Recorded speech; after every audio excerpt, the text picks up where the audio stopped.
bom, isso não é transparência. Sim, Marcel, concordo plenamente com você. O que eu estou dizendo para você é, não adianta chegar na mídia e no público geral e falar, olha, estamos fodidos, não vamos ganhar nada, estamos fadados ao fracasso, não conta com o São Paulo nos próximos 5 anos. Quem vai querer aliar sua marca a um clube que nos próximos 5 anos admite que não vai ter nada? Não adianta, né? Não dá para ser desse jeito. Zanca, você venderia os meninos da base e usaria integralmente os valores para pagar no mínimo metade da dívida do São Paulo? Não. Cara, qualquer empresa, qualquer uma, tá? Estou falando para vocês de verdade, vocês podem perguntar para qualquer administrador. O problema de nenhum clube é a dívida que tem. O problema dos clubes é a insolvência, é a falta de fluxo de caixa.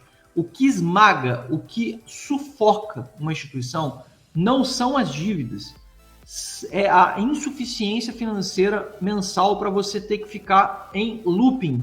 É você ficar enxugando gelo, pegando empréstimo, paga empréstimo, faz novo empréstimo, enxuga gelo. Esse enxugamento de gelo que o São Paulo estava jogando até 2024, de mais ou menos 100 milhões de reais no lixo, é o que sufoca e esmaga a instituição. Isso é o que piora, não é a dívida. Se você tem uma dívida controlada, na qual você consegue pagar mensalmente, imagina você tem o seu cartão de crédito. Cada pagamento que você faz no cartão de crédito é considerado uma dívida. Ah, mas eu vou pagar no fim do mês. Não deixa de ser dívida. Você está devendo para o banco e vai pagar para ele depois. Essa dívida é uma dívida controlada. Porque você tem salário, você tem entrada de capital. Se chega no final do mês e você todo mês você não tem como pagar aquele cartão de crédito, você entra numa espiral e num looping do qual você não sai, porque entra juros compostos, você começa a ter... Se você já não estava sendo solvência para pagar aquele mês, no outro mês você vai ter menos ainda, porque aquele valor vai ser maior ainda do que já estava. Isso é que corrói os clubes de futebol. Isso é o que corrói empresas que não têm fluxo de caixa. Se você entrar num ponto em que o São Paulo consiga zerar as suas dívidas bancárias com juros que o São Paulo não consegue pagar, tá? Este é o problema principal. Se o São Paulo conseguir equalizar suas dívidas bancárias a um ponto que você consiga ter fluxo mensal e não tenha que recorrer a capital externo, aí sim o São Paulo consegue respirar. Isso não significa pagar todas as dívidas. Isso significa... O Textor continua com dívida no Botafogo. Ele paga mensalmente, ele não está preocupado com a dívida. Por quê? Porque ele tem fluxo de caixa para ficar pagando. Quando ele tem fluxo de caixa, ele faz o quê? Ele vai lá e bota o Crystal Palace à venda no mercado. Ele vende cheque para o Manchester City. Ele faz essas movimentações, igual ele vendeu uma porrada de jogador do Botafogo esse ano. É assim que eles fazem. O problema não é dívida. Pode perguntar, Zanquedo, eu não acredito em você. Vai falar com o administrador de empresas. O problema não é ter a dívida. O problema é não ter fluxo, a solvência para você pagar os valores mensalmente. Se você tem isso, você não precisa ficar entrando numa espiral. Você pode adquirir dívidas, desde que você pague. Igual quando você faz uma compra no cartão de crédito. Cara, eu tenho dinheiro para pagar mensalmente porque está dentro da minha cobertura de despesa. Faz uma dívida, parcela essa dívida e você vai ter grana para pagar lá na frente. Quando você não tiver, aí é que mora o perigo, aí você não se recupera mais. Esse é o ponto, essa é a dificuldade principal. Eu gostaria que o São Paulo zerasse as dívidas bancárias. E aí o São Paulo aos poucos começasse fazendo. É a ideia do FDIC. E o São Paulo pode usar uma parte do dinheiro do Marinaxis futuramente, que deve estar aí para fechar isso aí nos próximos meses. É o São Paulo entrar dinheiro para investir em Cotia, aumenta a possibilidade de venda, aumenta jogador para render desportivamente no campo e o São Paulo recebe um aporte de capital imediato, que, pelo que eu ouvi, deve ser o primeiro aporte na faixa de 25 milhões de euros. O quanto o Crespo é estratégico de sua visão? Acho que o Crespo é um dos técnicos mais estratégicos do ponto de vista tático que passaram no São Paulo nos últimos anos. Inclusive, eu acho ele superior ao Abel Ferreira nesse quesito. O que o Abel Ferreira tem a mais... o Abel Ferreira ele é um português à flor da pele, ele é passional. Então ele conseguiu puxar o Palmeiras para ter essa coisa passional que é parecida com o brasileiro. O argentino, que é o lado do Crespo, ele também tem essa coisa da intensidade, da raça, mas não no relacionamento do dia a dia. Os argentinos não têm essa coisa paternalista de tratar o jogador de futebol como se trata no Brasil. Esse é o problema, entendeu, Wesley? E o Crespo vai ter que ser um pouquinho lá, um pouquinho cá para poder melhorar nesse sentido. O português ele tem essa coisa mais aguerrida, essa coisa mais ferro e fogo também, no final das contas. Zanqueta, bom dia. O Pascoal da ESPN falou que o São Paulo trocou 6 por meia dúzia, que o Crespo é pior do que o Zuba nesse momento. Quer ver o tricolor na Série B? Cara, é assim que eles hypam o programa. Casares, aí você vai ler, Souza, para você poder comentar o Nicola também. Vamos lá. Gestão de Casares no São Paulo desde 2021. 3 títulos, velho. Legal. 6 técnicos. 229 milhões em contratações, 48 jogadores. 48? Aumento da dívida total do São Paulo de 642 milhões para 968 milhões até 2024. Déficit de 287 milhões em 2024. Só em 2024. O que é déficit, Souza? Prejuízo. Não, Não, pergunta. eu sei, eu sabia. Você sabia? Sabia. Você tá com muito déficit? Eu tô melhorando, Eu também tô melhorando. Tô melhorando. O que você enxerga disso, Souza, da administração do Casares? Casares, 6 técnicos, irmão, e trouxe um que você mandou embora. Vai ser o 7º. Quando você troca assim muito, é 2 coisas, craque. Você não tem convicção daquilo do seu trabalho, ou você quer dar resposta pro torcedor lá fora. Essa é a questão, porque os jogadores, são 48 jogadores, você não achou um time, e o time que foi o último time remanescente, que foi campeão do São Paulo, que levou tudo, eram jogadores conhecidos. Hoje em dia, é melhor você gastar dinheiro com quem tem fome de jogar bola, do quem quer crescer com o São Paulo, do que você contratar medalhões. Porque senão você vai aumentar a dívida, você não vai ganhar nada. Desses 3 títulos aí, uma Copa do Brasil, que pra mim, com todo respeito... É um baita título.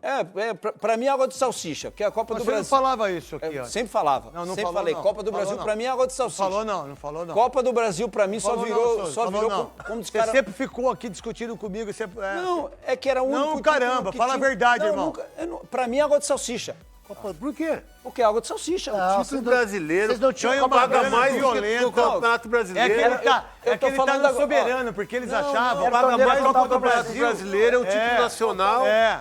Pra mim é água de salsicha, porque essa competição só ganhou notoriedade no cenário brasileiro quando aumentaram o valor, começaram a aumentar, pagar mais do que o Campeonato Brasileiro. Paga mais que o brasileiro. Antigamente não se pagava, tanto que... Antigamente a gente também tinha muita mas coisa não que tinha, mudou, pra mim Souza. O não mundo tinha. mudou, Souza. Você não acha pequeno um time como São Paulo? Não, Na Copa do Brasil? Eu acho pequeno... Copa assim, ó, Copa não eu é acho coisa pequeno pequena, não. ganhar um título paulista com o Corinthians e um título da Copa do Brasil como São Paulo e ficar sentado em cima desse título.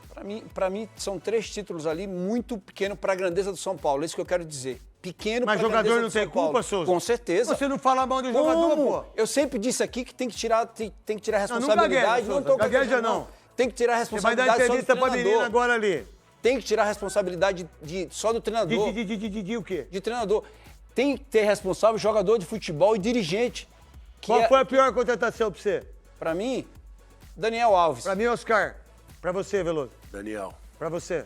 Daniel Alves e o Juan Fran. Juan Fran também. E veio junto.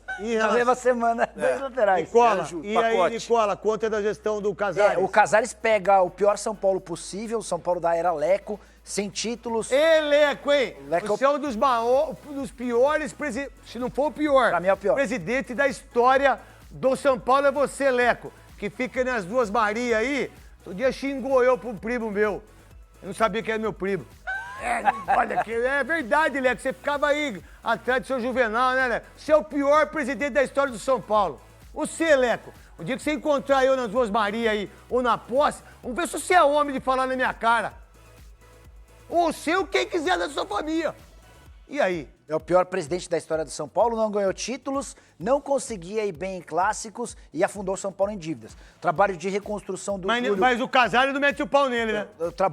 É muito louco isso. Pois Ninguém mete o pau no Aidar, né? Pois é. No Pimenta, né? mas é no com- Juvenal Juvencio, Com né? relação à administração do Casares, está sendo uma tragédia, né? Ele É, não é- dobrou a dívida do São Não, Paulo. não é boa, não. Quase que dobrou. Não, são 50% de aumento. 50% a mais. Mas é os 50% de aumento, muitos erros de contratação de jogador, ao menos fez o São Paulo voltar a ganhar títulos. Mas é pouco, o São Paulo precisa e merece mais. Os caras Não, oferecem. eu Olha já vi- só, já vi o Juvenal Casares. Juvencio, Pimenta, Leco E o Casares está flertando com o SAF já também. e outra coisa, o maior presidente da história do São Paulo, Marcelo Portugal Gouveia. Esse é o maior de todos. Maior de todos, Marcelo Portugal Gouveia. Olha, Não, você já falou. Você não vai falar. Só queria Vai, só falar um Veloso, você não negocinho. vai falar. Deixa eu falar Então não rapidinho, vai. Veloso. Desliga o microfone dele. Ó. Quem manda aqui sou eu. Veloso. 2021. Ninguém tá discutando. Não. Não tem ninguém Bom, tá então- discutando. então e aí, pronto. Nicola? Nicola Não, né? a administração do Casares... Tá com bom, relação vai. a Tá bom, endividamento- fala, Souza, vai. Olha só, em 2021, o Crespo indicou o Enzo Dias para o São Paulo. Era 5 milhões de dólares. Sabe quem o São Paulo trouxe? O Willian, aquele que jogou no E o Aimão, No Palmeiras. lateral esquerdo? Jamal. Posso rir? Vamos lá para o nosso campinho, olhar para esse time do São Paulo, esse elenco e entender como pode funcionar. Aqui nessa tela a gente tem basicamente todos os jogadores à disposição do Hernan Crespo, né? Um ou outro jogador que ele pode acabar utilizando pode ter ficado de fora nessa lista aqui, ou um ou outro pode acabar saindo também. Não considerei aqui o Igor Vinícius, né, que está aí no processo de saída do São Paulo. Pode até ser que seja demovido dessa ideia e que esteja nos planos do Crespo, mas hoje o que se tem de informação é que ele está mais perto de sair do que de ficar. Então ele não está aqui nessa relação que tem quase 30 jogadores. E de cara, o que dá pra gente perceber? Que é um elenco que tem muitas características. Que é um elenco que tem muitas características diferentes, né? Jogadores que podem fazer diferentes funções, que podem jogar de diferentes formas, até de plataforma tática, jogo mais de transição, jogo mais de posse de bola. Eu acho que o elenco do São Paulo contempla diversas possibilidades.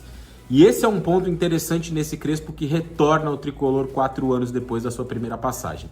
O Crespo que chegou ao São Paulo em 2021 era um Crespo que vinha de um trabalho muito bom no Defensa e Justiça, com um título de Copa Sul-Americana, ironicamente em uma final contra o Lanús de Luiz Ubeldia, mas tinha ainda pouca experiência como treinador, né? Desde que ele passou pelo São Paulo, ele trabalhou em outros 2 clubes, trabalhou no futebol do Catar e trabalhou nos Emirados Árabes, onde foi campeão da Champions League Asiática, título que, por exemplo, colocou o Al Ain na disputa dessa Copa do Mundo de clubes que a gente está observando. Então ele é um treinador que tem um repertório tático maior do que aquele que ele tinha quando treinou São Paulo pela primeira vez, o que é natural com o passar do tempo, né? A maioria dos profissionais eles vão agregando mais elementos ao seu trabalho. Então o que tem pra gente olhar aqui nesse São Paulo do Crespo, né? 2.0, se pudermos definir assim. Na primeira passagem era um Crespo que tinha uma predileção por um sistema com 3 zagueiros. São Paulo jogou 2 vezes com linha de 4, já muito na reta final do trabalho dele. E essa era uma marca que ele trazia do Defensa e Justiça. Porém, no trabalho no Al Ain, o Crespo já passou a jogar mais com linha de 4, em alguns momentos se adaptando mais para jogar em transição, não tanto com posse, não tanto com construção, não tanto com pressão no campo de ataque. Então a gente vai tentar olhar para basicamente esses 2 cenários, né? Um pouco, entre aspas, de uma manutenção, pelo menos de estrutura do que vinha acontecendo com o Zubeldia, e uma ruptura para 3 zagueiros, possibilidades que esse elenco pode contemplar para o Crespo. Então, já que a gente viu todos os jogadores aqui, eu vou tirar eles da tela para a gente começar a montar o que pode ser este novo São Paulo que está trocando de treinador. Está chegando aí o Hernan Crespo para iniciar um trabalho. Não vai ser muito fácil esse início, né? O São Paulo já tem de cara um desafio contra o Flamengo pelo Campeonato Brasileiro. Vai ser a estreia do Crespo, o primeiro jogo do técnico argentino nesse retorno. Então o São Paulo já com um compromisso duríssimo, né? Nesse início de trabalho do Hernan Crespo, vai enfrentar o Flamengo no Maracanã. Tem a disputa da Copa Libertadores contra o Atlético Nacional e ainda o jogo da Copa do Brasil contra o Atlético Paranaense. Então, de cara, esses são os compromissos aí mais importantes que o Crespo vai ter. Vamos desenhar primeiro o time com 3 zagueiros? O time com 3 zagueiros do São Paulo acho que tem 2 possibilidades mais claras, né? Arboleda e Alan Franco, na minha visão, pelo menos, naturalmente serão titulares dessa equipe, né? E aí a gente pode ter uma variação aqui. O Ferrarese foi muitas vezes utilizado como um lateral direito com o Zubeldia. Eu imagino que com o trabalho do Crespo a gente vai voltar a ver o Ferrarese jogando mais como um zagueiro, menos como um lateral direito. E ele é um zagueiro que tem muita qualidade de construção, né? Tem bom passe, tem boa saída para o jogo. Então esse aqui é um desenho possível com 3 zagueiros, com Alan Franco, Arboleda na sobra e o Ferrarese pelo lado direito. O Sabino pode talvez ganhar espaço também pela qualidade pelo lado esquerdo, e podendo inverter aqui com o Alan, né? Jogar o Alan pro lado direito e ter o Sabino na esquerda, enfim. Para a zaga, se for um trio, eu acho que ele tem aí esse quarteto para 3 vagas e aposto muito no retorno do Ferrarese a ser de fato um lateral, né? À frente da defesa, o Crespo naquela primeira ocasião no São Paulo usou estruturas diferentes, né? Em alguns momentos ele usou um trio de volantes Em outros ele usou uma dupla. Eu aposto numa dupla com o Pablo Maia e provavelmente o Alisson, né? Eles devem formar essa dupla à frente dessa linha defensiva. A tendência é que isso aconteça, que o Alisson jogue ao lado do Pablo Maia nessa dupla à frente da defesa, da zaga do São Paulo, mantendo aquilo que vem sendo trabalhado, né? O que vinha sendo trabalhado já desde o Dorival, né? Essa é a dupla de meio campo desde o Dorival, com um asterisco aqui para o Marcos Antônio, um jogador que nessa temporada foi destaque no São Paulo. Nesse momento que eu estou gravando o vídeo, ele está machucado. Até o retorno do Crespo é possível que ele já tenha se recuperado, então vai ser um cara que vai poder brigar por uma vaga para ter talvez um meio campo mais leve, né? Ao lado do Alisson, podendo ser o Alisson o primeiro volante, né? Que foi um pouco das soluções que o Zubeldia encontrou ali em alguns momentos. Então isso pode acontecer, como pode acontecer vez ou outra um trio aqui, dependendo do jogo, né? A Alisson e Marcos Antônio são jogadores de muita qualidade nessa transição, na saída para o jogo, e o Maia é mais o cara que vai ajudar a preencher espaço e defender a frente da defesa. Então acho que aqui uma disputa também de 3 jogadores para basicamente 2 vagas em um primeiro momento, né? Mas vou deixar aqui o Pablo Maia ao lado do Alisson. Na ala esquerda, Enzo Dias e o Wendel são jogadores também de características um pouco diferentes, né? O Enzo eu vejo como um jogador que apoia melhor, o Wendel, perdão, que apoia melhor, chega mais à frente. O Enzo já é um lateral mais seguro na marcação, o que não impede ele de jogar mais adiantado, até com o Zubeldia jogou como ponta, né, em algum momento, mas vai haver aqui uma disputa e aí a gente vai entender se o Zubeldia vai querer um cara mais profundo aqui, que pode ser o Wendel, ou até mesmo o Enzo, né, ou se vai querer um lateral mais seguro. Acho que o argentino também vai largar aí com um pouco de vantagem nessa disputa, até pela sequência e pelo que vem jogando, mas essa é uma das disputas, na minha opinião, mais abertas desse time do São Paulo. Do lado direito, nessa linha de 3 zagueiros aqui com alas, o São Paulo já tem menos opções, né? Porque, como eu disse no começo, o Igor Vinícius está de saída, o Cédric hoje é o dono da posição, e em alguns momentos jogou o Ferrarese por ali, né? O Ferrarese foi também um lateral direito em alguns momentos no São Paulo. Não acho que ele vai repetir, como eu disse, a questão do Ferrarese, muito menos para ele ser um lateral direito numa linha de 3, né? Então, a tendência é que o Cédric tenha a posição. Na primeira passagem, o lateral direito era o Daniel Alves. Não estou comparando característica do jogador, qualidade técnica, nada disso. Mas no sentido de ser um cara que não era de profundidade, de chegada ao fundo a todo momento, podia construir um pouco mais por dentro. Talvez o Cédric possa entregar isso a ele. E tem o menino Mike, da base do São Paulo, mais vigor físico, assim, mais jovem, não foi trabalhado ainda no time de cima, é uma opção que com certeza vai ser observada nos treinamentos. Então, montada aqui uma estrutura inicial desse São Paulo com 3 zagueiros. Para frente, existem algumas opções interessantes aqui para a gente olhar, né? O São Paulo tem Lucas e Oscar, que vão retornar aí de um período de inatividade, e o Luciano, que jogam nessa faixa mais central. Então ele pode optar por uma dupla de armadores, Lucas e Oscar juntos, mais por dentro, com um centroavante, que pode ser o André, que é um centroavante de mais mobilidade, pode ser o Dineno, que é mais 9, né, mais um cara de área, e pode ser até o Rian Francisco, né, embora ainda seja um jogador que está muito no início do desenvolvimento físico, principalmente, né. Ele entrou, fez gols, foi importante em alguns momentos, mas ainda está muito no início do desenvolvimento físico, acho que vai esperar um pouco mais em um primeiro momento, mas ele tem essas 3 opções de características diferentes, né. André e Rian até são mais próximos na característica, mas fisicamente são jogadores muito diferentes, né? Um tá muito no comecinho, o outro já é um jogador mais pronto, mais forte, tem bom jogo aéreo. E o Dineno, como eu disse, é mais centroavante, é mais 9. Creio que no início o André Silva vai continuar como titular. Então, essa é uma base de estrutura que pode ser eventualmente utilizada pelo Crespo nesse sistema. Mas aí que existem variações, né? Dá para pensar, por exemplo, no São Paulo com um armador, o Lucas ou o Oscar, e uma dupla de ataque sendo formada pelo André e o Rian, por exemplo. Pode ser isso. Aqui vamos pensar no Oscar no primeiro momento, né? Rian Francisco e André numa dupla de ataque. Ou até mesmo, né, um de velocidade. O Lucas Ferreira podendo ser esse jogador aqui pelo lado, né, para fazer as diagonais, para encostar no André, e aqui por dentro pode jogar o Lucas também. Tudo que eu estou traçando aqui são possibilidades, não estou definindo que vai ser isso de qualquer forma, não. São possibilidades que o São Paulo tem de um 11 inicial, né, que pode jogar o Lucas Ferreira, pode jogar até mesmo o Rian, como eu disse, quem sabe o Dineno até numa dupla de ataque, né, com um atacante de mais mobilidade, ou o próprio Luciano, que joga bem nessa função de flutuar um pouco mais por trás. Enfim, o São Paulo tem peças aqui para jogar de diferentes formas nesse sentido, né? Ou até mesmo um ataque com o André Silva e o Ferreirinha, que nesse momento também é um outro jogador que está machucado, pode atuar aqui pelo lado direito, né? Um cara para vir para dentro, lado esquerdo para vir para dentro, no drible, jogada individual, ser um cara mais insinuante, né? Talvez no corredor tenha o Enzo ficando um pouco mais em alguns momentos, pode ter até uma variação com uma linha de 4, enfim.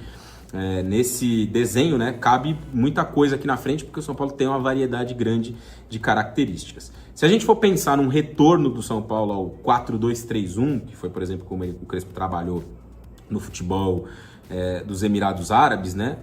A gente pode imaginar, e até no finalzinho do São Paulo, a gente pode imaginar essa base com o Cédric e o Enzo Dias, né? A dupla de zaga Arboleda e o Alan, a dupla com Maia e Alisson, e aí aquelas variações que eu citei no início seguem valendo, Marcos Antônio, enfim, entre outros.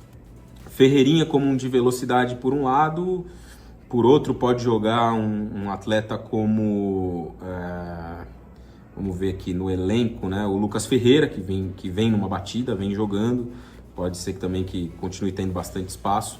E aí Lucas e Oscar dividindo essa peça mais central. Eu, de verdade, acredito muito nesses dois jogadores cada vez mais, principalmente pela questão física, brigando por uma posição no campo. Acho que vão ser raros os momentos que a gente vai ver os dois juntos. Claro que são dois jogadores tecnicamente muito privilegiados, mas fisicamente eles não têm conseguido entregar, e a gente tem visto que uma sequência muitas vezes desgasta um ou outro, e nesse momento, por exemplo, o São Paulo não tem nenhum dos dois. Então talvez isso possa ser um alerta aí para o Crespo pensar muito na dosagem dos minutos desses jogadores. E aí aquela ideia de ter um pelo lado, ou até mesmo o Oscar por um lado e o Lucas por outro, e uma dupla de ataque do início do ano, eu acho que ela não vai ser mantida. Até mesmo o Oscar mais atrás, acho muito improvável.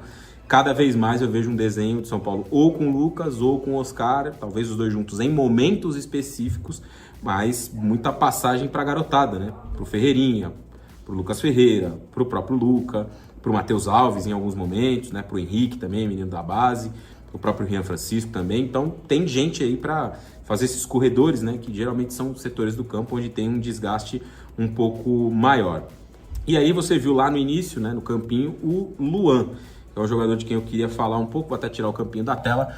Hernan Crespo, enfim, foi anunciado como novo técnico do São Paulo, o anúncio que aconteceu na última quarta-feira, né, na noite de quarta-feira. O São Paulo fez um anúncio oficial da chegada do técnico Hernan Crespo. Ele chega com contrato até dezembro de 2026, até dia 31 de dezembro de 2026, e já vai começar a trabalhar como novo técnico do São Paulo, tá ajeitando ali algumas coisas para realmente chegar logo e já começar os seus trabalhos. O Hernan Crespo, ele chega com uma equipe um pouco diferente daquela primeira passagem. O Crespo vai chegar com os seus profissionais. O Juan Branda, inclusive, ele era o auxiliar principal do Hernan Crespo na primeira passagem, e o preparador de goleiros, que é o Nepote, né, o Gustavo Nepote. E eles já estavam na primeira passagem. Porém, agora ele tem novos profissionais com ele. São o auxiliar, o Vitor Lopes, esse é o segundo auxiliar, é como se fosse o Grueso do Zubeldia. E os preparadores físicos Frederico Martinetti e Leandro Paz. Essa será a equipe composta pelo técnico Hernan Crespo já na próxima partida do São Paulo no Campeonato Brasileiro. Ele chega, vai fazer uma avaliação do elenco, inclusive, de acordo com o que a gente conversou com algumas pessoas, o São Paulo ouviu de que o Hernan Crespo já conhece alguns jogadores do elenco, ele já fez uma avaliação e ele acredita que o elenco atual é melhor do que ele tinha disponível em 2021. Ele tem agora o Lucas Moura, o Oscar, jogadores que são importantes, o Dineno, que ele já conhece de outros tempos também. Então há um entendimento dele de que o elenco hoje é um pouco mais fortificado. Tem o Alan Franco também, que já tinha sido uma indicação dele em 2021, só que o argentino acabou chegando apenas um ano depois. Ele também conhece o Enzo Dias, lá do futebol argentino, conhece o Wendel também, pela passagem que o Wendel tem de sucesso lá no Bayer Leverkusen, também passagens pelo Porto. Então, o Zubeldia entende que o seu atual elenco é melhor daquilo que ele pegou anteriormente, e a expectativa é dele conseguir essa melhora no Campeonato Brasileiro e também conseguir, quem sabe, beliscar uma copinha, principalmente a Copa Libertadores da América, que é o grande desejo, é o grande sonho do Hernan Crespo, conquistar uma Copa Libertadores da América comandando o São Paulo Futebol Clube. Então Crespo agora é oficial, chega de mistério, chega de novela, agora já temos a oficialização de Hernan Crespo. Boa sorte para o Crespo, que ele consiga ter uma passagem de sucesso com a camisa do São Paulo. A gente espera que ele cumpra o contrato até 26, que fique cada vez por mais tempo e que seja muito feliz sob o comando do São Paulo. Gostou do anúncio do Crespo? Quero muito ouvir aqui os comentários a sua opinião. Pra gente continuar, o Crespo, ele recusou inclusive um convite da Inter de Milão, um clube no qual ele atuou também por muitos anos, para ser um participante ali do Kivu, que era um lateral esquerdo, um zagueiro que agora acabou de assumir a Inter de Milão nessa Copa do Mundo de Clubes, já que o Inzaghi, após a Liga dos Campeões, ele deixou a Inter de Milão e acabou indo para o Al Hilal, inclusive o Al Hilal que acabou empatando com o Real Madrid, era com o italiano no comando. Ele recusou esse convite da Inter de Milão para fazer parte ali dessa transição do Kivu. Como técnico da Inter de Milão, ele recusou um convite justamente para poder focar na sua trajetória no São Paulo. Informação que foi dada lá pelo Eduardo Afonso, lá na ESPN, porque ele entende que isso poderia trazer um pouco não é nem conflito de interesses, mas, cara, por que eu vou estar aqui na Copa do Mundo de Clube, sendo que eu já posso estar trabalhando no São Paulo? Por mais que eu esteja aqui, eu vou estar meio que numa espécie de 2 empregos. Então ele recusou esse convite justamente para focar 100% no São Paulo. Na informação que a gente já vem falando, a ideia do Crespo é, antes mesmo do dia 26, ele já fazer uma imersão no São Paulo, ele já começar realmente a entender jogadores, entender cenários, conversar com as pessoas dos bastidores, conversar com o departamento de futebol, para já fazer alguns planejamentos, para entender algumas situações de jogadores. Inclusive, a ideia inicial do Hernan Crespo seria da utilização de 3 zagueiros, tá? E aí é uma informação relevante, porque o Hernan Crespo, a última vez que ele usou o sistema com 3 zagueiros foi justamente no São Paulo. E olha aqui, na reta final da sua passagem, ele já tinha abolido o sistema com 3 zagueiros, tanto que no último jogo dele, como técnico do São Paulo, ele já não estava jogando com os 3 zagueiros. Só que a informação de agora é de que realmente a ideia inicial, é óbvio que isso pode ser maleável conforme ele for entender o elenco. E aí ele vai começar a entender esse elenco, vai começar a ver as opções, mas a ideia inicial seria adotar um esquema com 3 zagueiros para jogar no São Paulo. E aí eu deixo aqui a pergunta para você. Nesse sistema com 3 zagueiros, se ele começar de fato dessa forma, como que você armaria esse São Paulo? Eu confesso que eu tenho algumas dificuldades aqui de encaixe. Por exemplo, do lado direito, o Cédric não é um lateral muito ofensivo. Será que o Igor Vinícius pode acabar ficando, né? Porque é um cara que o Crespo gostava bastante na sua primeira passagem. Será que ele pode ter um peso crucial para o Igor Vinícius melar essa negociação com o Santos, que já está encaminhada, e ele ficar no São Paulo e ter espaço com o Crespo? Ou talvez o Mike possa ter minutagem, já que é um lateral um pouco mais ofensivo do que o próprio Cédric Soares, alguma improvisação, alguma coisa nesse sentido. Enfim, quero muito saber a sua opinião. Será que o Crespo vai realmente adotar esse sistema com 3 zagueiros? Quero muito saber da sua opinião.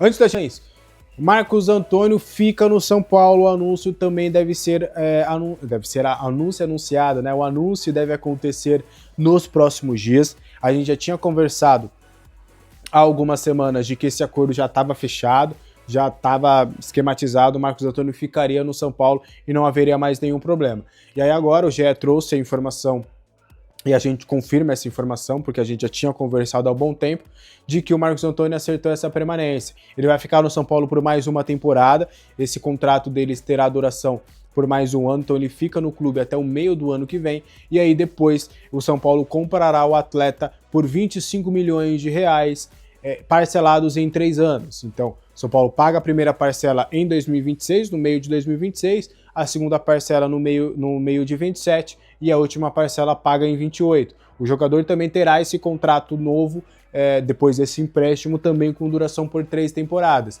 Então, ele fica por mais um ano com o contrato até 2026 e ainda é vinculado à Lazio. E aí, a partir do meio de 26 já começa a ser vigente seu contrato de 3 anos com o São Paulo. Aí ele fica em 26, 27 e no meio de 28 já teria esse contrato com o São Paulo, e aí o São Paulo pagaria esses 25